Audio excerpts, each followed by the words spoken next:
play. This is JJ and Alex. I made a name for myself. I told you I won't be denied. As you wrap up your day, it's time to get your fix of the teams you live for and the sports you love. This is JJ and Alex, presented by G2G Bars on 97.5, the KSL Sports Zone.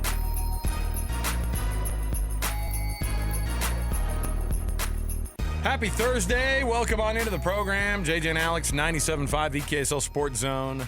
Jeremiah, Jensen, Alex, Kirry. Thanks for hanging out with us today. JJ, what's up, man? You got your old Star Valley High School state high school shirt football on. time. Now, is that the one state championship that they won in 1967? Oh, no. Sorry. No. Oh, I'm sorry. Many. I think they're going for 3 in a row this year. Really? Yeah. What's the largest classification in Wyoming? 4A. Okay. Yeah. You don't need 6. Yeah. No. I know what Texas has 7. Well, and for a long time, it's weird because you can keep the classifications because Washington is stuck with the 4A. Well, that's I think there's too many. They stay with the 4A and they go, yeah, look, the 4A, because there are schools that are as big as the ones here, but they go, yeah, you're 4A. Yeah. I mean, I don't know that you need 7. Well, I think they know. Here's what I don't happens. think you need 6. Here's what happens. A little hot prep talk at the top end of the show here, but let me just This is tell what you tuned in for today. Here's what's going on. Ask the state of Utah.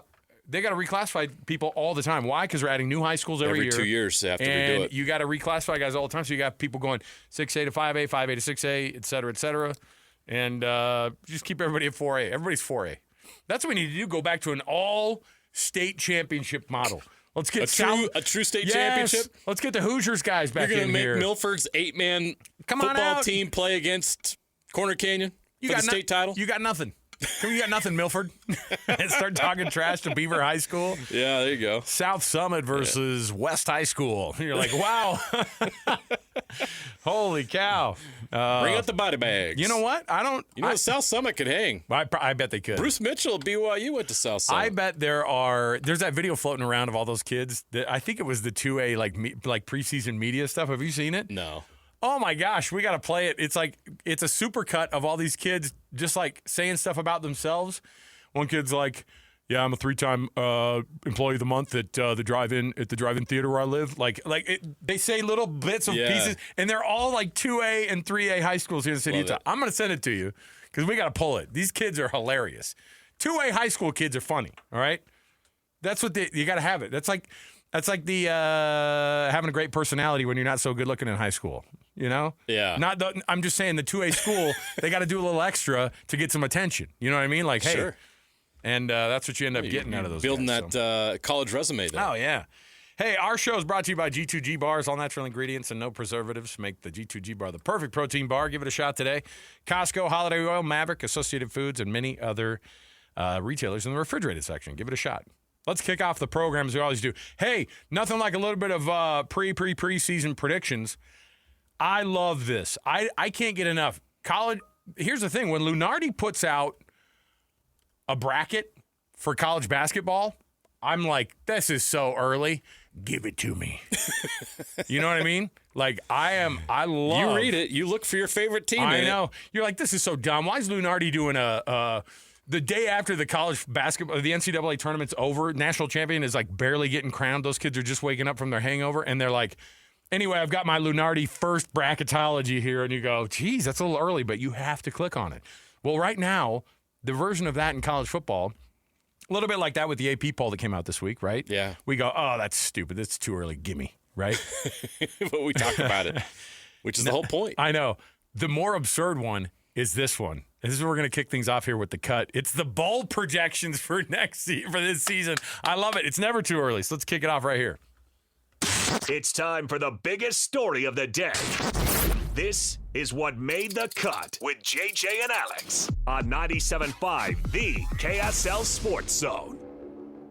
And, of course, this portion of the program brought to you by Trajan Wealth. Trajan Wealth, your local trusted financial fiduciaries. Visit their website, TrajanWealth.com. That's TRAJAN Wealth.com. Okay, so bold predictions. This one's not bold predictions. We can do those next week. We, of course, do our annual bold predictions, which is just overthinking what's going to happen with these teams locally and across the landscape of college football. But the bold projections, very interesting stuff here because the guessing games that happen right here, imagine how wild it is to picture where Arizona State was at the end of the season versus where the bowl predictions were for them. They didn't even have them on a bowl prediction. Instead, they're in that college football playoff prediction. They're in all sorts of these. And I'm just telling you right now, one of the things that happens here, so let me start from the top. Let's start at the big boys. Let's start at the CFP first-round quarterfinals, okay? So with their predictions here, obviously 4 teams get the auto bye, right? Then the other teams, 5 through 12, obviously have to play one another. So your 5-12 matchup in the college football playoff in the first round would be Notre Dame hosting LSU. That's your 5-12 game. So 5 Notre Dame, 12 LSU. Listen, I could see this absolutely happening. You've got a Notre Dame team that was right there in the national championship game last year. Oregon, the 7-10 game. What an awful draw this would be for Oregon in a second year of being in the college football playoff. Let's say because the 7 seed that they put them at here makes them the third place Big Ten team, right? Yes. So third place Big Ten team gets you the 7th spot, the 7th seed in the college football playoff, according to this predictor. Georgia's your number 10 seed.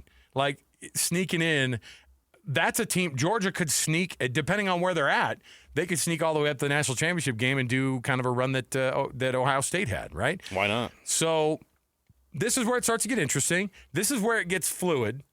And I say that because you're starting to take a gamble. It's easy to say a Notre Dame or a Georgia or an Oregon or even LSU. Like, these are teams that are used to being in these types of positions. Now, they could very well be out of it, but these are the teams that have a little bit more of a difficult go.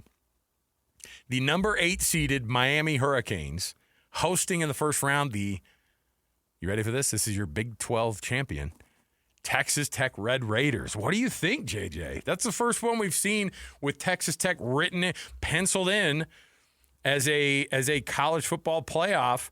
The bad news for all of this is that there's no other Big 12 team in here. And the highest ranked Big 12 team is a 9 seed in the college football playoff.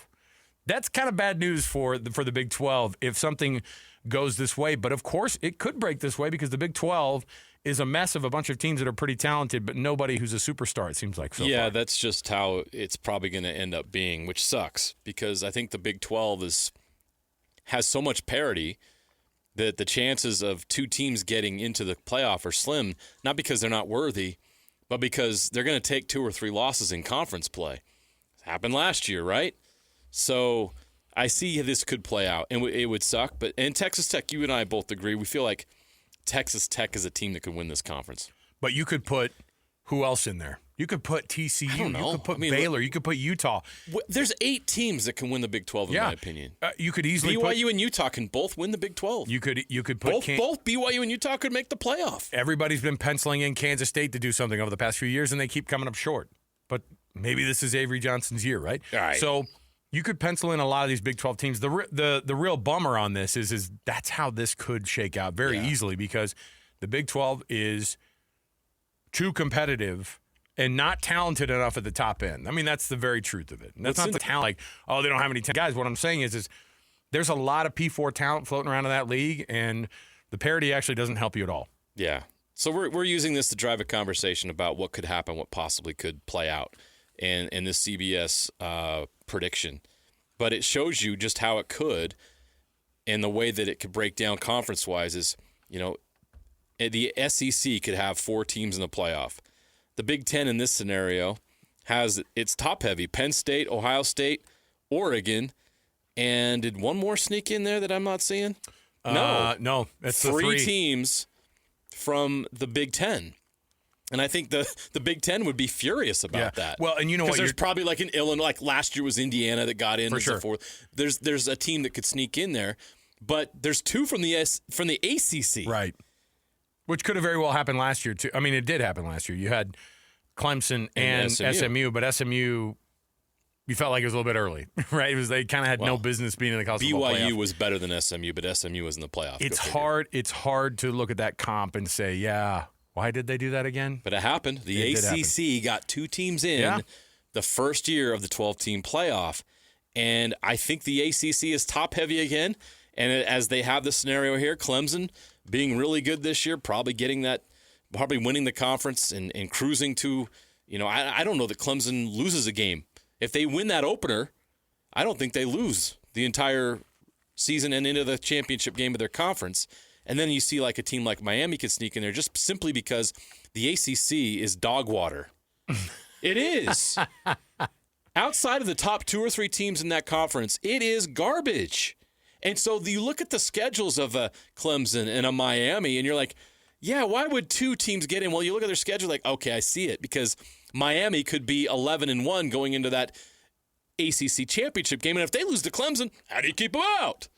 So you can see how these scenarios play out, and I'm sure who built this used all those scenarios in their mind, but it just shows you how in the end, because the Big 12 has so much parity and because it has so much depth, you end up screwing yourself over because you just beat up on each other. There's no depth in these other conferences. The Big 10 doesn't have much depth. The SEC has a little bit more, but not much. The Big 12 just has too many teams that are good enough, but no one's great enough. And that's the problem with the conference right now when it comes to the college football playoff. I wonder, though, how big of a deal something like this, when you see it like this, if the ACC goes another year getting 2 in. So they have, I think, the same type of talent at the top. Now, Clemson is in a different tier. I think we can all agree Clemson's in a different tier, right? Compared to the Big 12, I'm saying. They're in a different tier. Yes, and this year especially, yes. And inside of their conference. And recently, yes. And inside of their conference, Miami could be pretty good, but they could also lose 4 games. And you could be like, well, I guess that's it for them. Maybe Louisville's that team instead of Miami. But a second ACC team, you can see, whether it's Miami or Louisville or someone else, let's probably say they has a better track than the Big 12 team. And if you have a team who loses a game, let's say Clemson does run away with that conference, which they very well could. Yeah. And then you have a second team that maybe their loss during the season is to Clemson. Maybe their only loss of the season is in the ACC or their only loss of significance is in the ACC championship game against Clemson, who might be in the top 4 at that point. Then you get dinged a lot less. We've seen the College Football Playoff Committee do this. Now, we've also seen them put a undefeated ACC team square out of it. Now, it's a little different because you're asking to do it. You're asking them to do that, in a 12-team. The four teams that they had to pick, obviously a 13-0 Florida State team isn't going to miss on the 12-team playoff. But I think a 2-loss ACC team, depending on when those losses come, which is a crazy thing, right? Well, that's what happened to BYU last year. It really is. They lost 2 out of their last 3 games in conference play, and that was it. Was that right? 2 out of 3? Yeah, because they ended up they beat Houston to kind of round out the... They lost to Kansas, lost to Arizona State, and then found a way to beat Houston at the end, even though they were so beat up. Yeah, and an ugly game. So this is what you're dealing with. All right, so that's what they have right there. Boise State, Alabama would be the 6th seed according to this. Boise State would be the group of 5. They'd be the 11th seed. That'd be your last first-round matchup. The teams with the byes. So what they have here are your conference champions for the other Power 4 conferences. And then adding Ohio State as well because of how they're going to do the seeding now. Texas would be your SEC champion according to this. Penn State would be, I don't know which one would end up being the higher seed of those two between the Cotton Bowl and the Rose Bowl. But that's the assumption is that Penn State and Ohio State would be 2 representatives inside the top 4. So both getting that bye.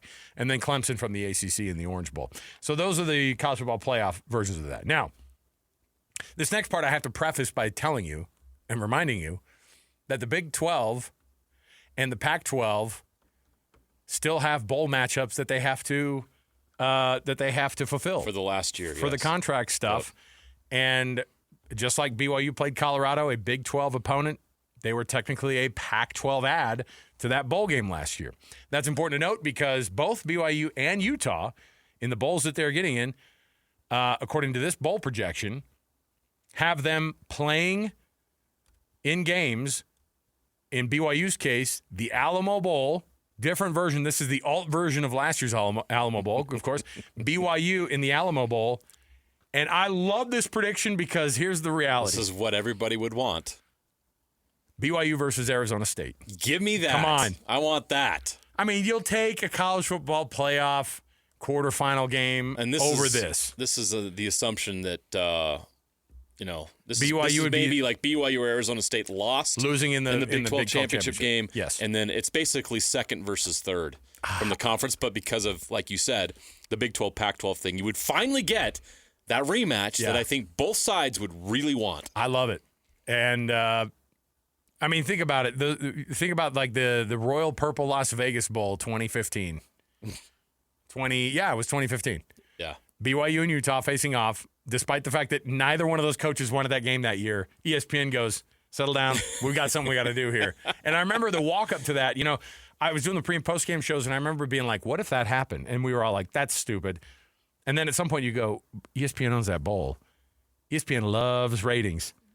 You know what would get ratings to a Las Vegas Bowl more than most is a BYU versus Utah game in that bowl game. So I would love that matchup. However, they also have in the Independence Bowl, which is where Utah would be slotted. So Arizona State is that Pac-12 contract obligation, okay? Which is weird too because they could actually have you could have teams that don't have great records necessarily, JJ, but they have to slot them in to the Sun Bowl, into the Alamo Bowl, into the Independence Bowl. What else do they have to slot them into? There's a couple other ones, but they into the Las Vegas Bowl, like I said. Yeah. And so you still have and the Holiday Bowl. Holiday Bowl still and a the Pac-12. Los Angeles Bowl. So you're going to have to add a bunch of teams who were former Pac-12. This is how USC gets into play in the Holiday Bowl, even after they lose 5 games. Am I wrong? Am I wrong? Yeah. That's how they get in. And USC will be slotted into a bowl that has higher visibility. Can't wait for that Utah State USC Los Angeles Bowl on December 13th. Bronco Mendenhall is going to make it happen. Go Aggies. What is it? The Snoop Dogg Los Angeles Bowl? Or is it still the Jimmy Kimmel? Was it Gronk? I don't know what celebrity is going to host this year. Whoever they can drum up. Whoever they can drum up. Holiday Bowl's got. Maybe it's going to be like a social media guy, like the kid that does the 2 big booms or whatever. Oh yeah, the kids will love that. The Costco Rizzler. There you go. So they have penciled in here Utah taking on Tulane. Utah would be the Pac-12 add to this one, and then there'd be a shift for Tulane and Jake Retzlaff to be in that Independence Bowl. Now, alt universe. How about a rematch between BYU and Utah maybe in the Alamo Bowl or in the Independence Bowl? Because the Independence Bowl is a Big 12, Pac-12 matchup. Would you want to see BYU Utah twice in a month? Or 2 months, I should say? Nah. I don't know. Probably not. If they're playing in the regular season, I don't know that I want to see it in the bowl game. And if we're really going for it, like... Really? I mean, do we need it? Okay. Do we need it twice? Does somebody need to remind... Remember when BYU was in the Independence Bowl? I know you remember because... I was there. You were in that I made the drive from Dallas to Shreveport. You were in that terrible weather. The weather was brutal. It ruined our camera. And you got yourself. So, I mean, if we're going to go for it, I think BYU would be a lot better off in the Alamo Bowl. It's a better bowl on top of the fact that it's also inside. Yeah, you don't want to go to Shreveport in December. That's where they have it penciled in. Iowa State would be in the Pop-Tart Bowl, which is a Big 12 game. I'm trying to look at some other. You know what they did? You know what this guy did? The First Responder Bowl. They're high in Oklahoma State because they put Cal and Oklahoma State matching up in the First Responder Bowl. That's very bold, Cotton. Yeah, it is. Let's see if this thing pays off. Because both of those teams making bowl games this year would be quite a feat. I guess you gotta roll the dice on it, and so there you go. All right, those are your bowl predictions for this year. Utah in the Independence Bowl against Tulane. BYU in the Alamo Bowl against Arizona State, and the Big 12 with only one representative, their champion, in the quarterfinal round as a 9 seed, visiting and having to play somebody else in the college football playoff. There you go. All right, let's take a break. We'll come back. When we return, we've got a little something to talk about here. We're going to chat a little bit about this, the preseason poll rankings and who got it wrong and who got it right. Coaches polls versus AP versus any of the other ones that are out there. Teams that should not be ranked, teams that should be ranked. We'll come back with that next. 97.5 EKSL Sports Zone. Accessing. When TV and radio collide. Love it. This is what you get. You're listening to JJ and Alex, presented by G2G Bars. Don't touch that dial. On 97.5, the KSL Sports Zone. Welcome back. JJ and Alex, 97.5 EKSL Sports Zone. What? Somebody got a little treat on their, if they're streaming it on YouTube. I was playing air guitar. Get over it. Come on. Welcome back to the program, JJ and Alex. We've played. This is one of those things where you just kind of do this. Two I'm not guys really comfortable doing this. Two guys who've never but that's been. what it makes you want to do. Two guys who've never been high at a Fleetwood Mac Fleetwood Mac concert. But I've I'll tell never you, done drugs in my life, so I don't know how to enjoy this song. you look like you had it down there with whatever you were doing there. Don't tell me that the guy running around on his skateboard is just enjoying some ocean spray. I think he's enjoying a little bit more than that, right? Oh, yeah, he definitely failed the drug test. That's at that a work he vibe, was and that ain't just ocean spray. I love how Ocean Spray's like, we're going to send him a truck. He's like, actually, could you send me the truck that has that thing that you blow into so it can unlock so I can drive it? Sorry. There's a reason I'm on my skateboard, bro. Oh. Yeah, man. Welcome back to the program. Hey, if you've got a product that you're passionate about and you'd like to have us endorse it on this program, simple. All you have to do is just text JJ to 57500. Our sales staff is going to take care of the rest. They'll get a hold of you. Let's partner together. We'll put our heads together. You guys can work with us directly, and we can figure out something awesome for your brand, for your product, for your business. Just text JJ to 57500, and we'll get you on that list, and we'll get you going on the program here. And football season's starting up here, so get on board. Let's go. The college football preseason poll rankings, of course, the last week or so, they've been rolled out. And I saw this article was kind of interesting about teams that have no business being at the places that they've been put in the preseason polls. Now, nobody's wrong or right at this point because you don't know what exactly you're going to get. But I think there were a lot of people who felt slighted by some of the polls, who felt like, oh boy, that's pretty high up there. We always wonder why Texas A&M makes it into the AP poll or USC or whomever. It depends on there are always overrated teams on there. Yeah. And there's like perennial overrated teams. There are teams that don't get enough respect, right? And that's, that also happens, Look at last year. Look at the teams in the Big 12 who ended up being good. Look how bad we got it wrong. And I think it's a symptom of the transfer portal era where year in and year out, you have no idea who's good and who isn't. Yeah. Which I actually like. I mean, honestly. That should make it a lot more fun, right? It does. And it actually, because it's less easy to predict, you can change your fortunes with a handful of new guys, right? College football is difficult. You get A.J. DeBonce on your basketball team in college basketball, you got yourself. Yeah. You got yourself a stew. You got yourself a stew. There's meat on that bone. So there's a reality there that happens in basketball when you have two guys come to your roster, you've changed your fortunes. In football, maybe it is getting a quarterback that you needed. Devin Dampier, have we talked a little bit about him this offseason, about how that could change the fortunes of Utah? But that's one position, but it's an entire offense that we've talked about. And I think that there are media members who are going to get it wrong because that's what we do. There are going to be media members who nail it, right? And, it's like that friend who has a problem with betting, and he loves talking about all the wins he has. He does not mention all the losses that are over here. I told you. Or like my kid who puts three, brackets together for March Madness and then goes, oh, I had that picked. I'm like, on which bracket? Right. No, you didn't. You had it on one, okay? On your all upsets bracket. So, yeah, you did have it on that one. So you see how this goes. It's hard to predict, but BYU found its way onto this list, and BYU is in the coaches' preseason poll at number 23, and in the AP poll they're unranked. And the interesting thing about this write-up, they kind of grade whether or not, they say who's right and who's wrong. And according to this, and this write-up, the AP got it right, having them unranked, and I think we're all kind of okay with that at this point. Yeah. I didn't feel like BYU got disrespected. BYU typically on a normal year where they have decent recruiting but never the best, where they have talent returning but never like a superstar necessarily, they're usually in that 37 to 45 range, right, JJ? That's kind of where a lot of people put them. Yeah. Utah finds themselves uncharacteristically outside of these rankings at the beginning of the year. First time in 6 years.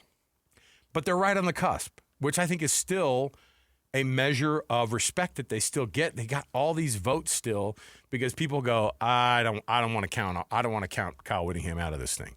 So BYU in the coaches poll 23, the unranked on the AP side of things, and according to this, the coaches ranking is out of touch with reality. That's what this write-up says.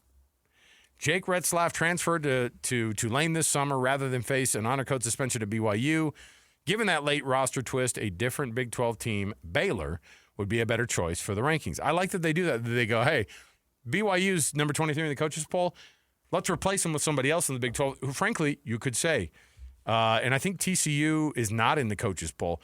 But in the Big 12 side of things, Kansas State was 20th in the coaches poll, 17th in the AP poll, and this person's high on Kansas State being more along the lines of a 17th ranked team.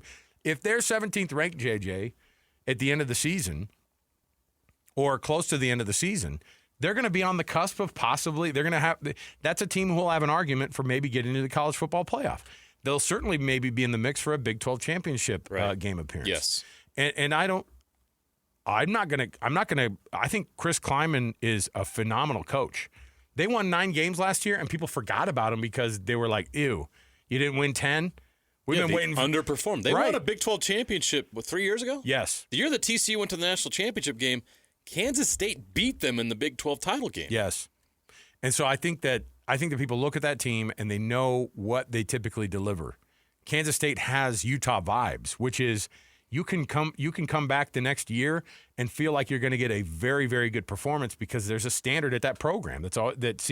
Bill Snyder started it, right? This is a joke of a program for decades. Oh, when I was you remember when you were really young? Terrible. Kansas State was like Oregon State.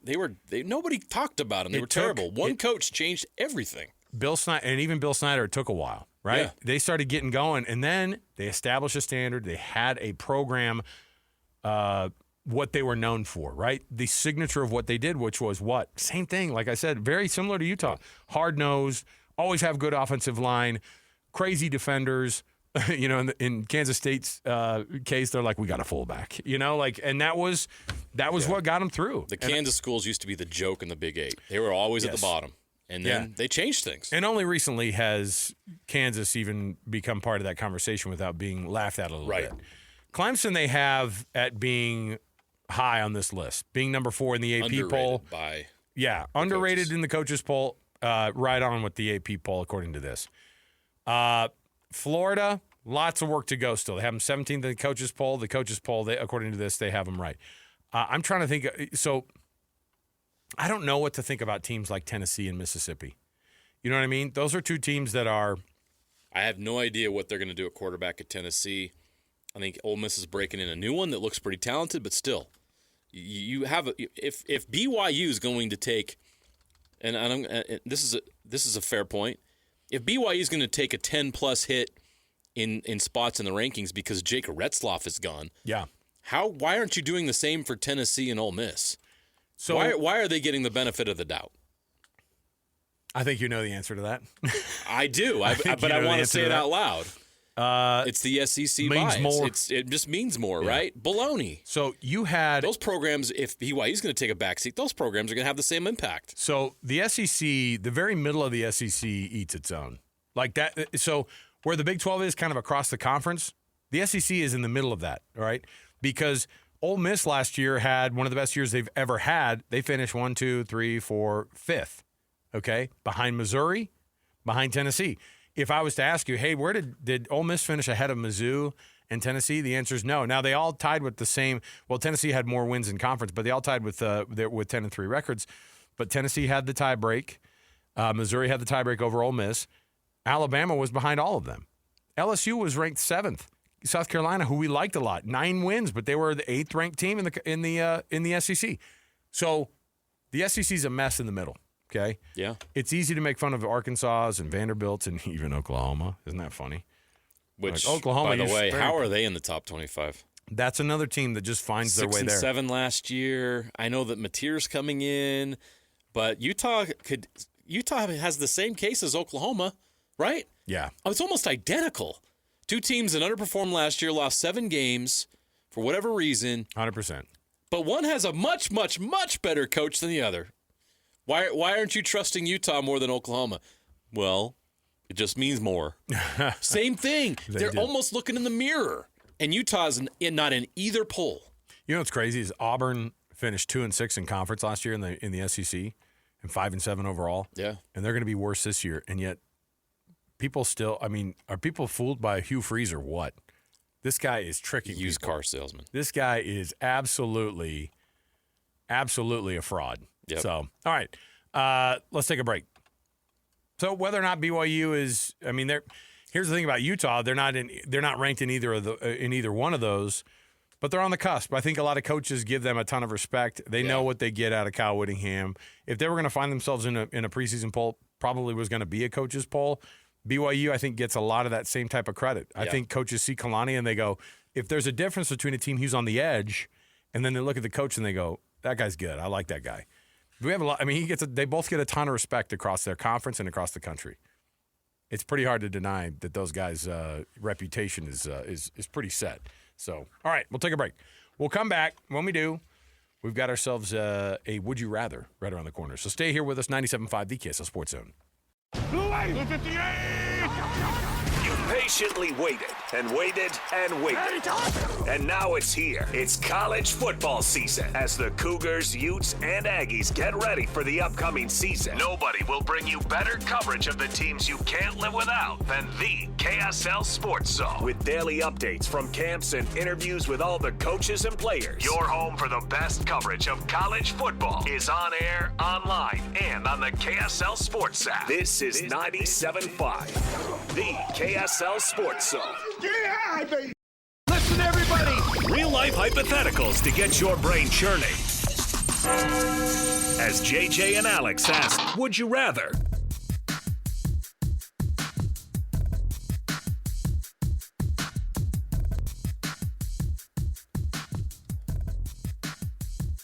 Welcome back, everybody. JJ and Alex, 97.5, the KSL Sports Zone. We're going to be chatting with Clayton from the warehouse in just a few moments here. He's got some insane deals as they are having their going out of business sale. And it's legit, you guys. I'm telling you. Go check it out. We'll talk to Clayton in just a few moments here. Let me see here. Our Would You Rather today. The list of top 50 most toxic and or worst fan bases in all of college football is out, JJ. All right. Now, I'm not going to make it fun. It's a subjective list because I think it's really just somebody who goes because they say the data is provided by the American Statistical Service, but I don't know how you go. Like if some guy goes, some pencil pusher goes, well, factually, it's hard to say what a toxic fan base is. But I'm going to give you some cities. I'm not going to ask you to give me the top 10. But I think there's a theme here of teams who, if you're a winner, people don't really like you. Right? And so you'll be told you're a toxic fan base based off of that. Now, some fan bases that are winners, like Georgia, for example, 26th on the list. So that's pretty good. The win to dirtbag ratio is not bad. Right? So I think that people – now, there might be some Florida fans at the largest outdoor cocktail party every year that could probably disagree with that. Now, Florida's right. I thought Florida would have been one of these teams that would be tops too. So I'm going to give you a would you rather out of this places that you'd rather hitch your wagon to as a brand new freshman and you can't wait to get on board, but you'd have to do some explaining to your friends that you decided to go to that school. All right. Okay. Michigan at number 10. Yeah, it'd be a great. I've been to Big House. It's great. It's amazing. And by the way, Michigan's a great school. It is. Michigan or Notre Dame? Which one do you want to put on the old resume there? Michigan. Okay. Ooh, this one is a definite. This one's high on the list. Michigan or Miami fan? Michigan. Oh, man. I think we're also holdovers from when those guys were the biggest punks on the planet, right? Oh, there was a very arrogant fan base. Where have they been? Where have the Miami? But not only that, you remember how where's many? Where's Crockett and Tubbs? Where is he? Listen, Russell Maryland and like Michael Irvin. Look, those guys, like there was an era of Miami football where you could pencil in 4 or 5 unsportsmanlike conduct penalties per game. They were brash and they were cocky.